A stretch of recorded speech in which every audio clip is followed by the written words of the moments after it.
हे सादर श्री कृष्ण। आहा, हे भक्त वृंदो, आज का विषय है कि किन कर्मों के कारण जीव की उम्र घट जाती है। ऐसा कौन सा कर्म होता है कि जीव की उम्र घट जाती है, या ऐसा कौन सा कर्म है जिससे जीव की उम्र बढ़ जाए।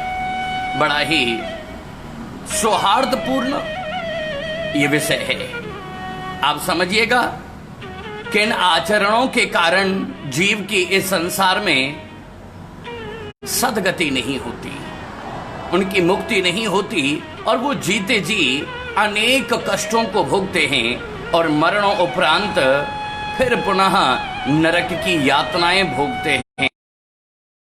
पता है कि बहुत से लोग जो अकाल मृत्यु को प्राप्त करते हैं, अकाल मृत्यु का कारण क्या है, बड़ा ही उचित और आनंदप्रद ये विषय है। आप कृपया समझिएगा, जो लोग कहते हैं कि हम भगवान को नहीं मानते, कौन भगवान, हमने नहीं देखा कोई भगवान, जो इस तरह की कल्पनाएं करते हैं, जो ऐसा भाव रखते हैं हम किसी भगवान को नहीं मानते, हम किसी वेद को नहीं मानते, हम किसी पुराण को नहीं मानते, जो इस तरह की निर्गलित बातें कहते हैं, वो लोग नरक की यातनाओं को भोगने के लिए विवश होते हैं, और ऐसे लोगों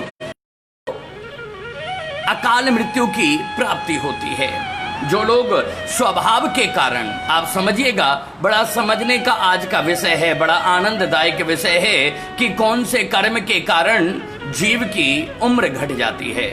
जो लोग, आपने देखा होगा, बहुत से लोगों की आदत है अपने दांत से तिनका दबाते रहते हैं, जो लगातार अपने दांतों से तिनका काटते हैं, या जो मुंह में कपड़ा डाल लेते हैं और कपड़े को चबाते रहते हैं। ऐसे लोग निरंतर, और जो अपने हाथ के नाखूनों को निरंतर अपने दांतों से काटते रहते हैं, ऐसे लोगों की आयु नष्ट होने लगती है। हे वैष्णवों, ये समझने का विषय है, इसलिए आज का जो विषय है, आपको ये शुद्ध आचरण कैसे हो, ये सब बड़े ध्यान पूर्वक श्रवण करना चाहिए।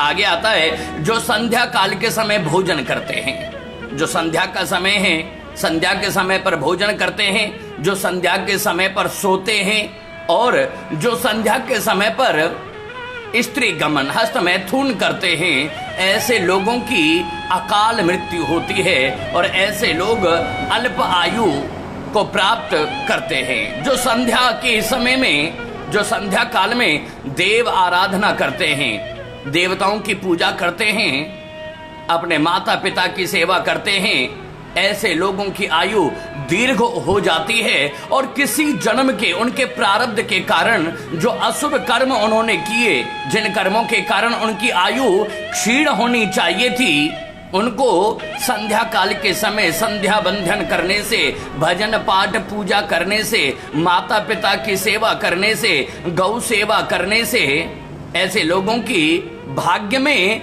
लिखा हुआ जो अशुभ योग है, अकाल मृत्यु का योग है, अल्प आयु का योग है, वो योग नष्ट हो जाता है।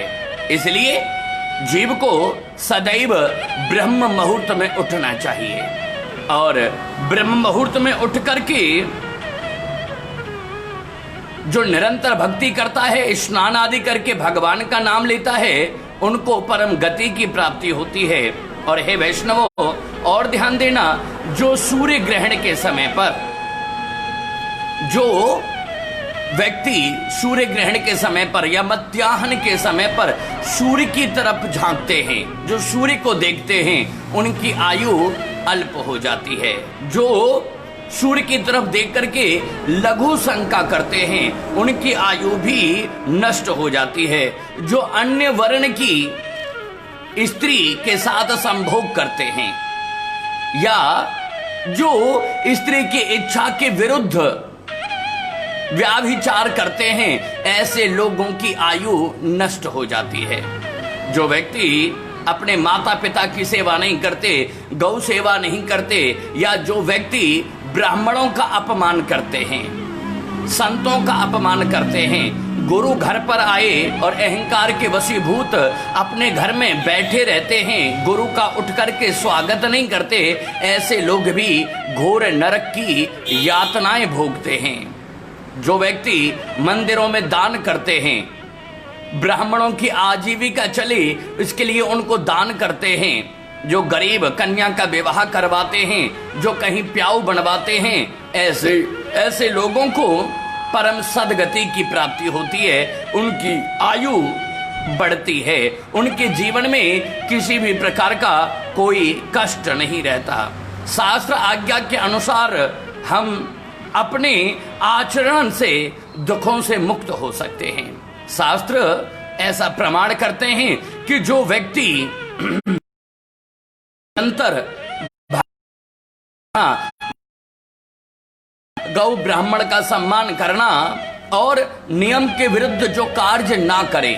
आजकल हम देखते हैं कि प्राय रात को 12 बजे के बाद लोग भोजन करते हैं। जो रात्रि 12 बजे के बाद भोजन करते हैं या रात के फ्रिज के अंदर रखे हुए आटे का प्रातः काल सुबह नाश्ता करते हैं, वो भी घोर नरक की यातनाओं को निरंतर भोगते हैं। इसलिए कर्म करते वक्त जीव को अपने कर्म, उसका कर्म कहीं अकर्म ना बदल जाए। अगर हमारा कर्म अकर्म में बदलता है तो वह जीव निश्चित रूप से घोर नरक का गामी होता है, अल्प आयु होता है और अकाल मृत्यु को प्राप्त करता है। आशा करते हैं आप इन सब आचरणों को सुधार करके अपने जीवन में परम सद्गति और दीर्घ आयु आप प्राप्त करेंगे। ऐसी भावना के साथ आप सबको सादर जय श्री कृष्ण।